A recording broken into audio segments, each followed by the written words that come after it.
అనుకోకుండా ఒక రోజైతే సీరియస్ అయిపోయిందండి. మా అబ్బాయికి సడన్గా వామిటింగ్ చేసుకునేసరికి అయితే ముక్కులకి ఒంట్లకి విపరీతంగా వచ్చింది.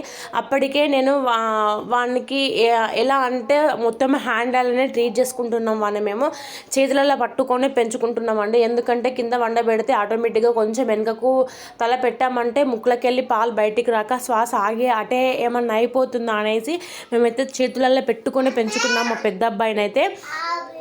అలా జరుగుతుండగా సడన్గా అయితే సీరియస్ అయితే హాస్పిటల్ అడ్మిట్ చేసాము. 2 days ఉన్నాము. బట్ అక్కడ కూడా క్యూర్ అనేది ఏం కాలేదు, తక్కువ కూడా ఏం కాలేదు, అలానే రన్ అవుతూ ఉంది. సరేలే అనేసి ఎక్కడ ఎవరేం చెప్పినా కానీ వితిన్ సెకండ్లో వెళ్ళిపోయేటోళ్ళమండి హాస్పిటల్ అయితే. ఎందుకంటే ఎక్కడ ఒక చిన్న హోప్ తగ్గుతుందిలే అన్నట్టు ఒక ఆశ ఉండేది మాకు. కాకపోతే ఆల్మోస్ట్ ఎన్ని హాస్పిటల్ తిరిగానంటే 100కు పైకే తిరిగానండి. కాకపోతే నాకు ఎక్కడ సొల్యూషన్ దొరకలేదు. ఆఖరికి ఎక్కడ ఎవరేమొచ్చి చెప్పినా కానీ దొరకలేదు. ఒక హాస్పిటల్ పోతే నాకు డాక్టర్ ఒక విషయం చెప్పాడు. అదే మాకు